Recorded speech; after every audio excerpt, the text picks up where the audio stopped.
What if I told you that the exhaustion you've been living with isn't caused by life itself? What if your body has been operating in emergency mode every single day, even while you're sitting safely in a quiet room? Take a deep breath right now. Don't change anything, just notice. Was it truly full, or have you grown used to half a breath and called it normal? When was the last time you woke up feeling real energy, not just the ability to push through? I wasn't ready to answer that question, because the answer meant something uncomfortable. I wasn't tired because of life. I was tired because my body hadn't left survival mode in years. And on the 7th day, I stood in front of the mirror and realized I had been blaming myself the entire time. I thought the problem was willpower, discipline, strength, when the truth was simpler and harsher. An exhausted body just trying to survive. And if this feels like it describes you, press like now, because what you're about to hear may change the way you see your body completely. On the 7th day of my Thyme experiment, I stood in front of the mirror and paused longer than usual.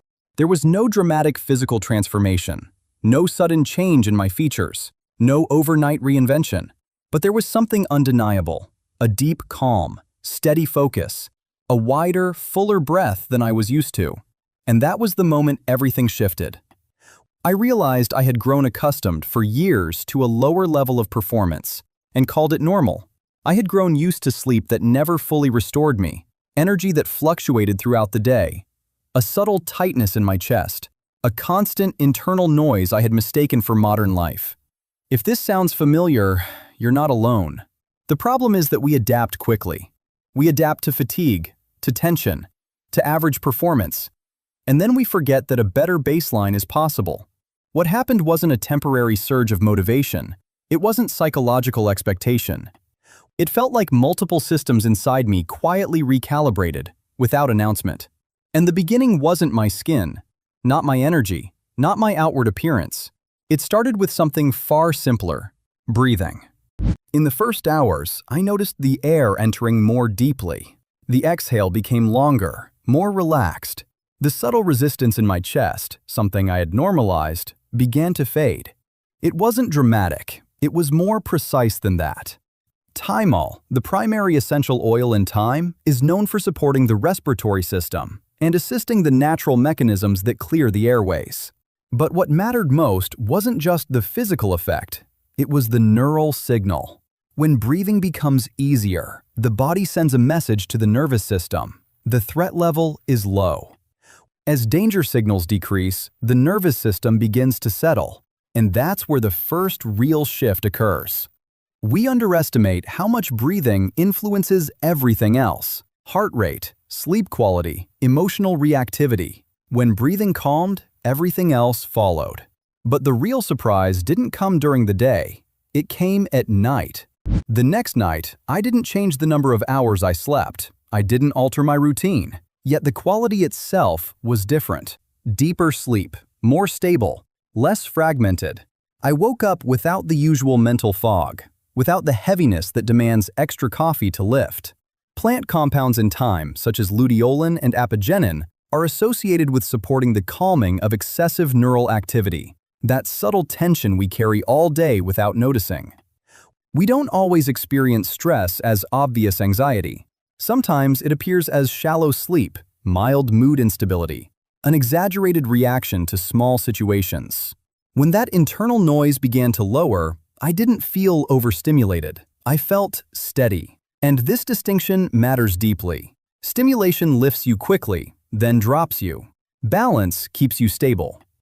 Ask yourself now, are you constantly searching for something to elevate you? Or do you actually need something that settles you? By midweek, I noticed my energy no longer crashed in the afternoon. The sudden drop in focus disappeared. Thyme contains carvacrol, associated with supporting natural immune response. When the immune system is balanced, it doesn't consume energy fighting low-grade inflammation or internal stress signals. You don't consciously feel those processes, but your body spends energy managing them. When that hidden drain decreases, you don't gain artificial energy. You recover your original energy. For years, I thought the problem was my willpower, but the truth was simpler and harder. An exhausted body trying to survive. That was when something shifted inside me. The issue wasn't my discipline. It wasn't a lack of strength. What if the problem was never your willpower, but the fact that your body has been in survival mode the entire time? Imagine pushing yourself for years, when all your body needed was to stop fighting. A deeper psychological shift followed. I stopped searching for external compensation. No extra coffee. No quick sugar hit, no sudden stimulation to boost myself. When balance returns, the need for compensation decreases. If you rely on external stimulation to begin your day, perhaps the issue isn't motivation, but imbalance. Then the effect moved further inward. The mild bloating I had considered normal began to fade. The heaviness after meals softened. Thyme acts as a prebiotic, supporting beneficial gut bacteria. Gut health connects to what is known as the gut-brain axis, the communication network between digestion and cognition. When the gut environment improves, mood improves, focus improves, sleep improves.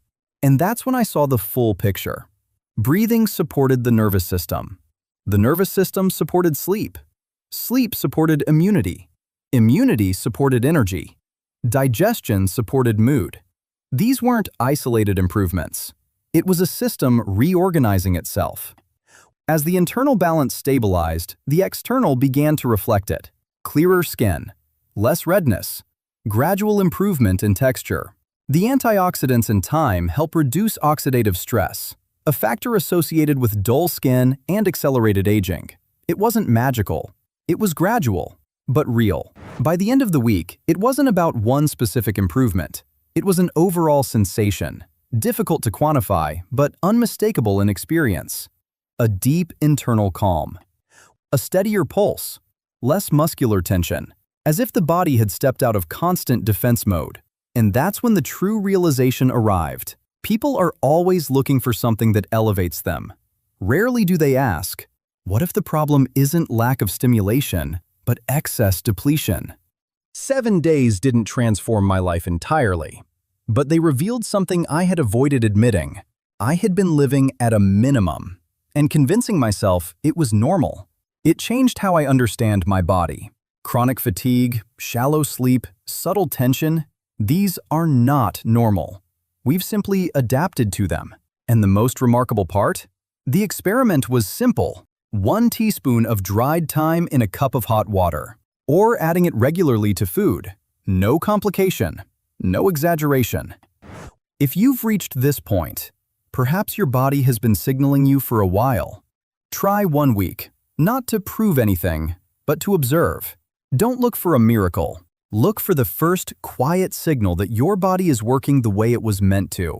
And write in the comments. The first signal I noticed was, if you read the comments after a week, you may find many noticed the same signal. If this kind of content, connecting science with simplicity, brings you clarity, subscribe and turn on notifications. Sometimes the most powerful transformations don't begin with a dramatic step, but with an honest moment in which you admit your body deserves to live, not merely survive.